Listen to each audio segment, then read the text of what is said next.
me this second semester was the Florida Project. As at the beginning, I personally didn't like it, as I thought the kids were very annoying.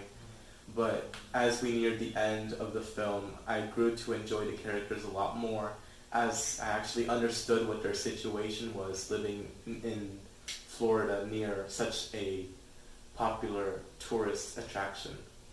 And it just stuck with me how these kids, first of all, are living in such like terrible conditions where they're not even like they're neglected from their own parents at times, and they don't have the best living situations, and they just have to deal with all the pressures that come with their parents being able to pay rent.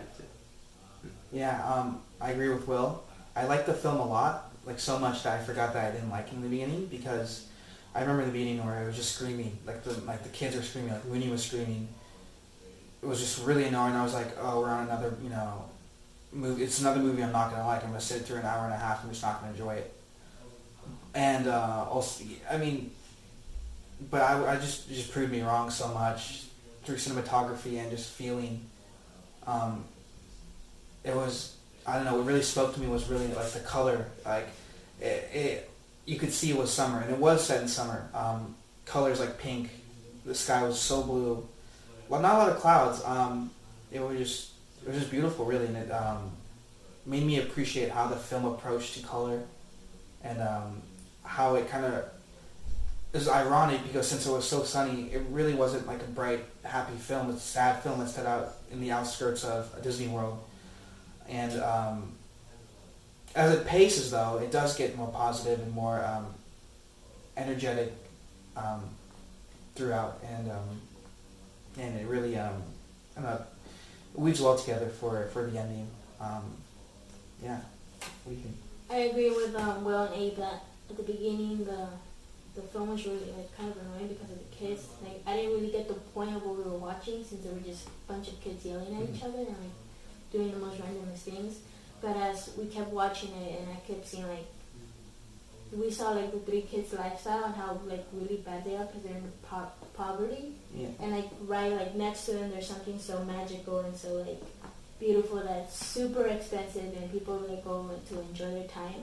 And then they're over here finding like the smallest things to have fun, or like just like when they want to go buy ice cream, like an example of like how they share one ice cream because they can only afford one, and that really like shows how their life there is way different from what's like right next to them.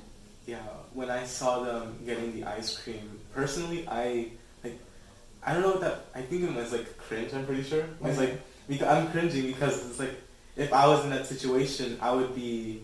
Really embarrassed? I would be embarrassed. Yeah. Not embarrassed, but like...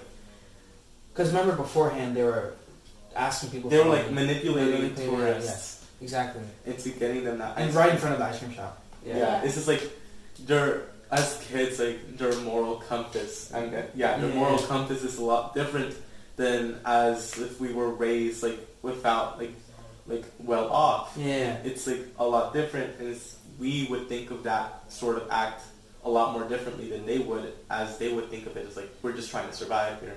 We're just trying to have fun. Yeah, so exactly, and I skipped over this, but like they're located in such an area where it's so poor, and it's sad for me to say this because even though it is so poor, the sense of camaraderie they have with each other, it's beautiful. It's crazy how they get along so well and they can make the best out of it, whether it's through ice cream or sitting in the manager's office waiting to annoy him or waiting for him to get annoyed. It just paces well, and I really appreciate that aspect of the film, and it's like that throughout, except for the ending, and I really want to talk about the ending. It's very controversial. I didn't like it. It didn't ruin the film for me. Obviously there has to be some like different meaning, we have to interpret behind it. I just don't get it. It's not like I don't like it. I don't like it though. I was confused by the ending because there was this moment that Mooney ran to her friend telling her that they were going to take her away, and then they're all crying, so it made me emotional. But then out of nowhere, like there was sped up music, like the music was really loud, and they started running like really fast, and they ended up in the castle. So I was really confused and I was kind of like disappointed with the ending, but I feel like it shows something. It showed like their getaway's just like right, their getaway's like right there, but they can't go. Yeah. But somehow like in their imagination they're there. It was filmed on an iPhone too, Yeah. which was really sick. One quick thing, the film, like I said, it paces very well, but it paces in such an odd way. It's very up and down. It's extremely up and down. They're having a good time, or for lack of a better term, like their slutty mother is, you know, having sex in the people apartment while she's taking a bath, you know?